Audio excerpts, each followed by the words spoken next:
So everyone on this stage has a different story when it comes to autonomy. We've got a number of different companies. Alan, let's start with you. Uber bought Jump Bikes and operates dockless bikes and scooters today. Can you start by telling us what the use cases are for you in autonomy? So I think it's interesting that we started today with Horace's keynote on how these vehicles are like smartphones on wheels. And I think it's fair to say that's more aspirational than reality. They're more like a Motorola Razr on wheels today. And the opportunity, I think, for autonomy in this space is to take it to that next step of to be more like a smartphone on wheels. And when we think about this in the context of Uber, we're looking at how can we build systems that are the safest systems in the world, that are supported by a group of stakeholders that includes not only riders, but also cities and other people that interact with these vehicles. And also something that could be deployed at scale, given we operate in multiple countries already, in many different cities. We're looking not just to demo technology, we're looking for things that can be deployed into these many different markets. And through those lenses, I think there are basically two big buckets of things that I think are high potential on a fairly short time scale. The first would be what I would bucket generally as ADAS, driver assistance or active safety systems. If you think about what Joe was saying, these vehicles, it's correct that they're not good enough. I think we should educate riders. The vehicles should get better. But I think there's a future where we put the burden on understanding how to ride safely, where to ride safely, where to park safely, where to be in compliance with local regulations on the vehicle and not on the rider, as the space is evolving fast enough that expecting everybody knows all of that for every place they might ever rent one of these vehicles or use one of these vehicles is really, we're much better off baking that into a system that guarantees that the system operates safely and in compliance with all the applicable regulations. And in that case, it's not so much about vehicles moving themselves around the world as it is about supporting the rider and doing things in the safest way possible. The other bucket of things that I think is also, it's quite related to that in that we need to, in order to realize the potential of this space, to deal with what will become the biggest problems as we scale these things up. We still don't have enough vehicles out there on the street for it to be a credible form of transportation for most people. The number of vehicles will have to go up by orders of magnitude, and the current modes of dealing with parking and operational efficiency concerns around these vehicles as we scale things up are going to break pretty quickly. And I think there's a strong case for low-speed autonomy between rider trips to help facilitate a better system that continues to have field technicians, continues to have people on the ground doing them, but in a way that's 10 times more efficient than they are today. I think eventually we might get to the point where you'll see somebody on a bicycle and they'll be reading a book on their phone or something while the bike drives them at full speed on rider trips, but that feels like not the highest potential place to focus on. And there are a bunch of near-term, more tractable problems where the industry would benefit quite a bit from our attention. Great. Now, Tarani, you have a different form factor at Shared. Yeah. It's kind of a beefy bad boy. It's beefy. If you it's haven't a beefy seen bad boy. it. That's what we call it. Thanks for the rebrand. So tell us about your seated scooter. Yeah. And how you are thinking about autonomous operation. Okay. Yeah. Sure. Hey everyone. Happy, almost happy hour. How are you feeling? Oh, good. Amazing. Yeah, so what we consider a scooter is really hilarious. It's like such a wide spectrum, everything from a stand-up scooter to a moped to scooters that are fast enough to be on the highway. So where ours is on that spectrum is somewhere between a seated or a stand-up scooter and a moped. It's this really unique, beefy, low center of gravity, wide-wheeled, unique scooter. And we're operating in Portland, Oregon. We're a shared mobility system. We've been approved for 200 scooters there. We're super early days. And so one of the things that we've been thinking a lot about and tenets that we're taking into consideration as we're designing is, one, this has been a theme today, and I'm really happy to hear it, longevity of the form factor. So we want to have the longest lasting scooter in mobility. We are going to have some things that we manufacture ourselves, like the frame, but mostly we're going to be a systems integrator and buy things off the shelf where it makes sense for ease of maintenance as a tenant. We also want to be more accessible, so having the seat and the option to either stand on our scooter or sit on it, it widens the addressable market for us. We've actually had a lot of folks in Portland write us to say, hey, I'm an elderly person who isn't super able-bodied. I love the concept of a scooter. I don't want to take car trips, but I do want to try out your scooter. I think that would be great. And so how does this relate to autonomy? When we're designing the product, we want to be the most operationally efficient system of all time. My background's in operations. So we want to maintain optionality.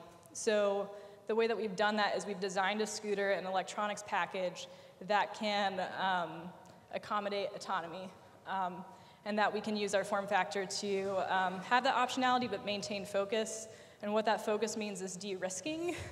So instead of saying, yes, we're a fully autonomous company and that's what we want to do, there's a cost benefit that has to be applied, which is the balance of when you're making a capital investment, there is an implicit operations cost. And it could be that that hardware is so sophisticated and difficult to maintain that the edge cases you're trying to address with autonomy or the use cases you're trying to address don't make sense from a cost-benefit perspective. So we're maintaining optionality, but we're also maintaining focus and practicality as well. How do you think about autonomous operation with a form factor that is essentially like a bike? Yeah. In a lot of ways, like everything that you were saying in terms of like the near-term cases that we can address now. Everything Alan said. Okay. Yeah. So Dimitri, you have a very interesting company. You don't make scooters, you don't operate scooters, but you're selling a subscription service. Tell us about Tortoise. Some of you may have seen it operating outside. Tell us what you're offering and how you think robotic operation of scooters is the future. Well, thank you so much for having us here. It's a real treat to get to share Tortoise with you all. Quick show of hands, who's opened their favorite scooter or e-bike app and had to close it and then take a car because there wasn't a scooter or e-bike close enough to them? Yeah, me too. Who's been walking down the streets of Berlin and been disappointed where you had to step onto the street because the sidewalk was cluttered with scooters or e-bikes not where they should be? Yeah. Imagine what it's like if you're in a wheelchair, how much more frustrating that is and how unsafe that is. And then who's heard of operators that are losing a lot of money? And any operators in here? Are you losing money? No. Well, they won't admit it, but they are. And operating costs on labor is one of the biggest drivers of that. And so we're really excited at Tortoise to leverage all of the breakthroughs that have happened with smartphones and the smartphone supply chain, and with less than $100 in extra hardware, make any two-wheel scooter, three-wheel scooter, e-bike, trike, whatever the form factor is, be able to reposition it in real time at a max speed of 5 miles per hour using autonomy software and remote teleoperators. We use the remote teleoperators for the easy part of the trip, and we use remote teleoperators for the hard part of the trip, autonomy software for the easy part of the trip, where it's a straightaway. Whenever you're crossing an intersection, we'll always use teleoperations. Pedestrians will always use teleoperations. Directly accountable human. So somebody's looking out of the camera on the vehicle and able to see and navigate around whatever is there. And our vision is basically to do for the world of physical things what the internet did for digital things. And what the internet did is it reduced the transfer costs of transferring something to a marginal cost. When I send you an email, the only cost of that is data and electricity. But when a scooter gets moved around the city today, there's a human labor cost, there's an environmental cost because we're many times using gas cars and vans to move them.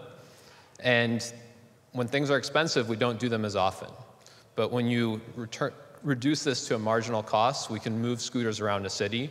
We can move them to come to your front door when you need a ride. We can move them to get recharged, and we can move them out of the way so riders can still have super fast door-to-door travel time, but our sidewalks and bike lanes aren't cluttered.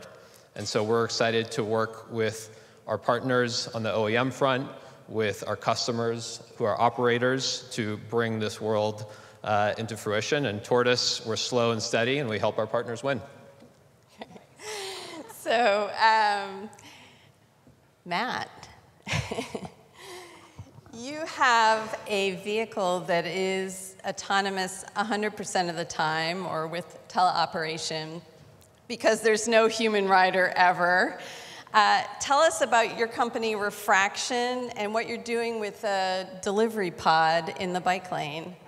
Thanks for having us. Yeah, so we build an autonomous vehicle that's sort of bigger than a small scooter, smaller than a full-size AV, and we go between half a mile and 2.5 miles. But we travel pretty fast, so 10 to 15 miles an hour is our aim. And the vehicle has 12 cameras, radar, ultrasound, so it's pretty close to a full-size AV, and that's the world that I came from. And sort of why we started this company and what got me excited is that I got frustrated on the full-size AV side. I've been working in autonomous vehicles for 20 years. There's still no autonomous vehicles. My mom was always asking me, when can I get one? When can I get in one? I was always like, well, you know, go to CES, maybe you'll see one there.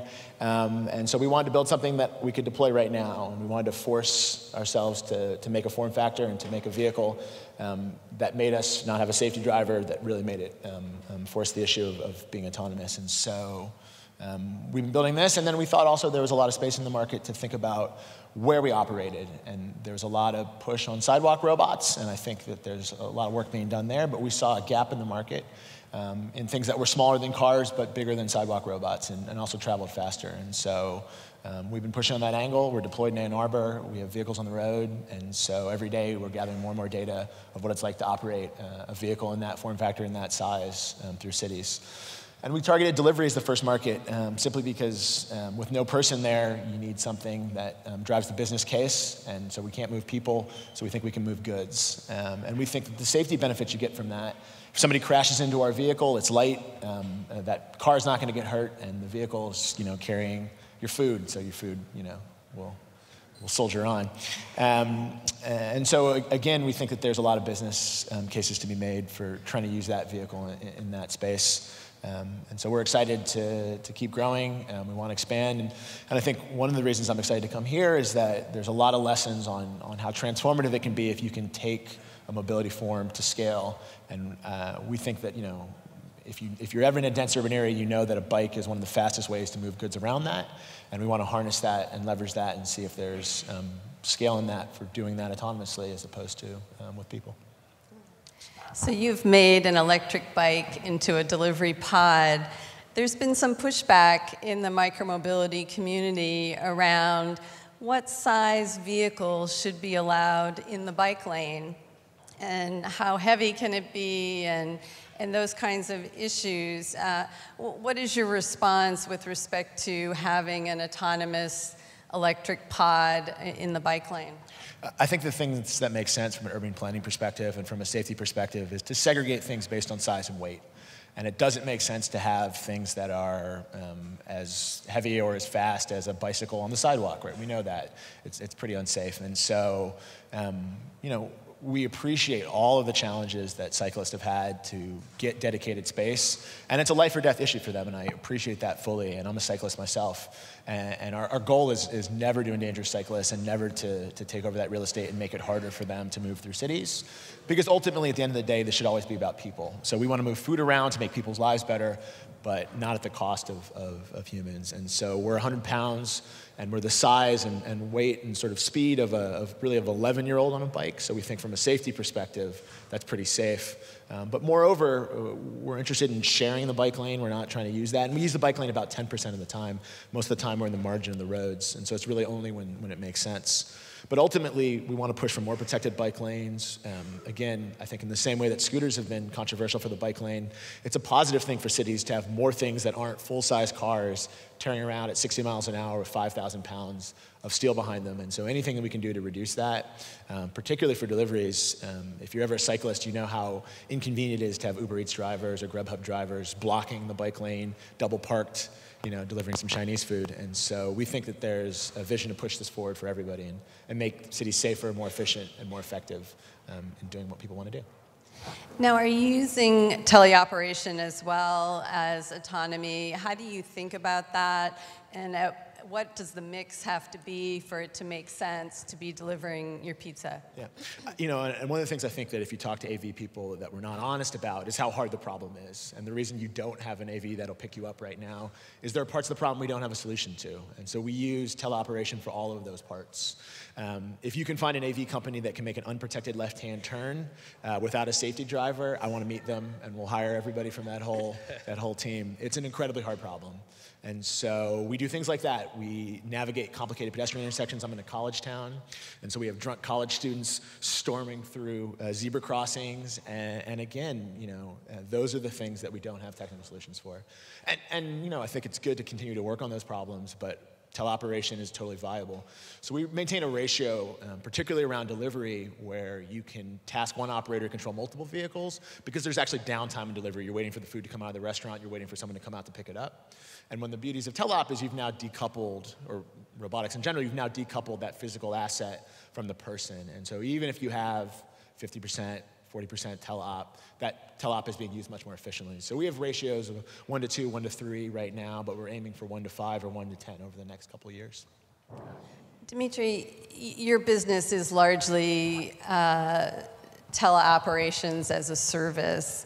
Obviously, you're using some amount of autonomy as well. What is your ratio between those two, and how do you think about teleoperations?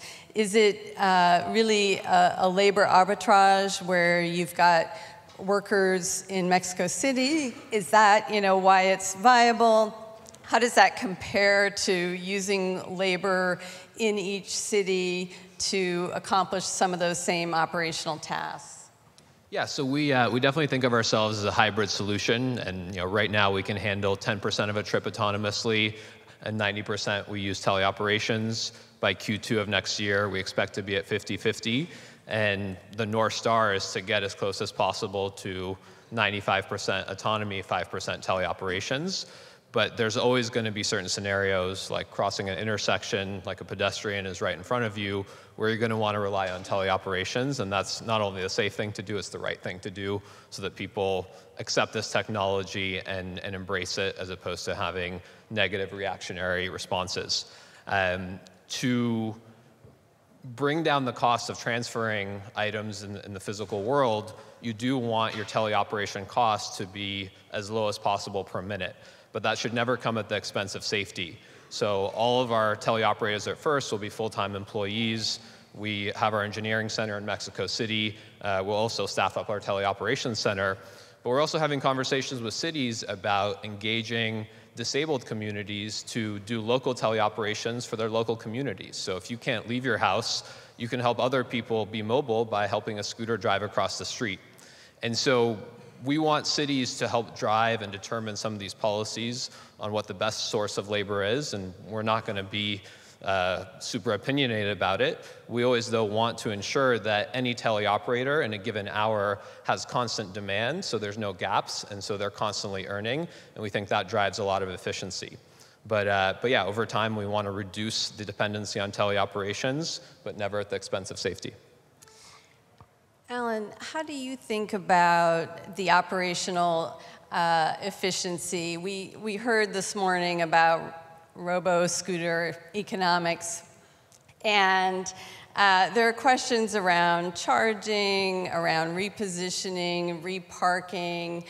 What kind of cost savings do you have to have? How does that math work in order to make robotic operation of scooters the answer to the operational concerns in cities? I mean, I think it's maybe a little bit of a contrarian take given the panel here, but I actually don't think that we need to roboticize things to solve the unit economic challenge in the industry. I think there's a tendency, if you haven't run like a hardware-intensive, operationally intensive business, to think that there's going to be some silver bullet that solves that problem for you. This is not my first time building an operationally intensive business with hardware out there in tough environments, and my experience has been that it's more of a many lead bullets approach rather than one silver bullet. And I think autonomy is fantastic, and I expect that it will solve a number of problems. But the biggest pain points that I think it addresses are probably more likely the impact on other stakeholders in the system rather than the unit economics of the operators. I think there's enough momentum behind making vehicles that last longer and are more repairable and have swappable batteries and all of the things that everybody's talking about today that we'll probably get there on the unit economics. We don't need to deploy all the robots everywhere to make that happen. But the thing that I think we should recognize as we think about autonomy for this space is like, even though we're talking about, you know, a lot of pretty low speeds, light weights, like if we do this, this is going to be the largest fleet of robots the world has ever seen deployed in an outdoor environment in a public space, right? Like robots have demonstrated a lot of success in these indoor, very closed environments, very controlled spaces. And when we try to do this for this use case, we should not underestimate the difficulty of the problem, even at low speeds, and that even, you know, the bar is still very high from a safety perspective, right? And when we talk about, getting back to your question about unit economics, the system has to be good enough that it can achieve all of those things at a very high degree of certainty on the safety of the system probably without negatively impacting the unit economics. If we could do that, that would probably be sufficient. It maybe doesn't need to get better than that, but that's it's still it's a lofty goal, I think. Let's talk about customer reaction and consumer reaction to the largest fleet of robots. I always have this kind of thought in my head of like a fleet of zombie, you know, scooters that wake up and return home at night. How are people going to react to this? I mean, obviously, we saw a lot of vandalism when scooters were first put on streets. These are going to be even more expensive scooters. People are going to mess with them. How do you see the public reacting to this? I want to jump in on this one big time. I really appreciated what the president of Lime was saying about how we can't imagine the future without referencing the past. And something that I have found to be super interesting is how we're all trying to design to have like the sexiest, sleekest, most futuristic-looking form factor on the road. I don't think that people need that from a transportation system. I don't think that people actually want to feel infiltrated. I'm plugging Shared big time because I'm founding Shared. But we have a form factor that looks like a banana bike, and it looks like something that you would ride when you were a kid. But it's also an idea of like the future because it's accessible. It's in the same place every time. You were talking about like our scooters where you want them to be. Like that's a big part of what we're doing. When autonomy happens and these form factors are around, I really think that if they come to life and they're animated and people see that, that will automatically just feel like an infiltration. Like anytime you introduce something new, people are going to poke at it and try it out like the animals we are until they're used to seeing it all the time. So it was funny to see Tony's talk. He was like, we think it'll decrease vandalism. I don't know. I actually think that people will see it and just like want to kick it. Because it's scary. Like a piece of hardware comes to life and is moving towards you. Like I would want to kick it, I think. Like, wouldn't you? So I think it's really important as we're designing for the future that we're being inclusive and we're not too in our heads about futurism or what we feel like urbanism is as software folks. Like we need to start creating technologies and working with communities so that they're adopting solutions that make sense for where they are today. And so I think that people are going to be really freaked out if animation happens with hardware that they see in the wild. So you're saying we need more googly eyes? Yeah. Googly eyes for everyone? I'm saying that I think we need a more hyper-localized focus. We need to work with neighborhoods to figure out where to park these things. We need to work with communities and create bespoke solutions for the cities where we're operating so that we do create mode shift and people can like think of us at night when they're planning their trip the next day. I think that we've scaled. We've done 100 million trips. We did 84 million trips in 2018. I think now we actually need to realize that this is a piecemeal world, and we need to have really targeted approaches in the markets where we operate. And we need to talk to communities and educate them about what we're doing. And if they want us to turn on automation and have teleoperations there because they have the 5G network to support the latency necessary to do that, sure, we'll do that then. But I want to make sure that we're not just sicking our technology onto communities that don't want it. Speaking of cities, how are you guys working with cities? How do you see the regulatory framework developing around robotic operation, teleoperations, balancing both the city's desire to have you repark a vehicle that's blocking the sidewalk, but also not freak people out or have these things, running into intersections and causing accidents? Yeah. Well, I think a big part of it is empowering the city, so they can draw the map of where you're allowed to operate autonomously, what types of roads, what part of the road, and bring the city into that process and give them tools so they feel like they're in control and this isn't just being stuck on them. At Tortoise, we'll never deploy in a market without written permission or an ordinance pass from the relevant public authorities. We're going to be passing the first ordinance in the US in Peachtree Corners, Georgia by end of this month, allowing for automated repositioning. And in fact, it will work in such a way where if operators want to deploy, they need to ensure that a scooter will be reparked within 5 minutes of a rider trip being complete in a city designated spot. So the conversations we're having indicate that cities see the current clutter and obstruction as a much larger safety issue than introducing low-speed automation, max speed of 5 miles per hour. And just several comments on some of the earlier points. I believe that you guys as successful operators can get to profitable unit economics in dense urban areas, but once you start servicing suburbs and more lower density communities, it becomes really hard to make the math work. And so if our goal here is to serve everybody and deliver equitable access to transportation, we need to push ourselves and we need to push those communities to understand what it will take to ensure that this really powerful form of transportation can truly serve everybody. I was going to say cities really want autonomous vehicles, and from a regulatory standpoint, they've been pushing for these, and in fact, there's been a lot of talk in the press, technology companies that have been unable to deliver, like, oh, it's regulation. I've worked in this area for a long time. There are many, many states where you can deploy without a safety driver. It has really been a problem of technology. We don't have a solution that's safe enough to do so.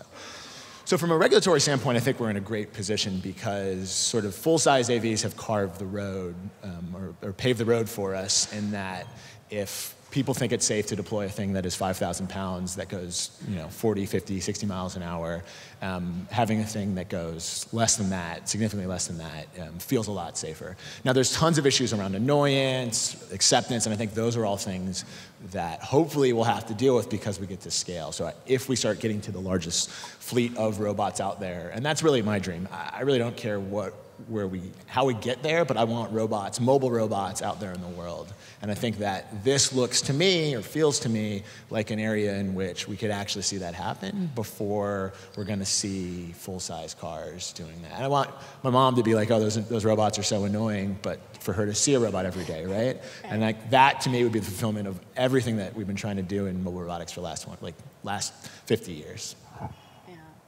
So what do we think about timing? How should folks be expecting to interact with autonomous scooters? Should that be something that is going to be soon? Is this going to be rolling out in kind of, bits and pieces? How do you feel like the timing of this is going to work?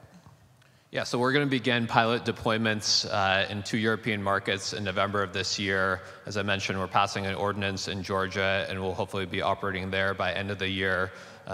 We'll soon be announcing our ecosystem of OEM partners. One of them is here today, Acton, and they're going to start manufacturing Tortoise-compatible scooters by end of this year. So, by 2020, middle of the year, I expect, 5 to 10 active deployments and at first these deployments will be 100% teleoperated. So we want to ease into some of these regulatory conversations by not starting at autonomy, but even at 100% teleoperated, it's significantly more cost effective than any existing solution. And do you have sufficient network connectivity in the places that you're looking to deploy, that you feel that the communications network is there for you as you're developing these products with teleoperations? Yeah, so we've built, I mean, our key advantage is we don't go faster than 5 miles per hour, and we also only use vehicles that weigh under 100 pounds. So that simplifies the latency equation. But we also pre-map any market that we deploy in and then avoid any dead zones in our routing. So we'll, if there's a part of town that has low latency, we just won't go there. And so we think that will be a robust solution, and we're going to learn a lot from our pilot deployments. And I think every mile we operate, we'll know better when we have to disengage, and we'll avoid those areas more and more. Great. Other thoughts on timing and deployment?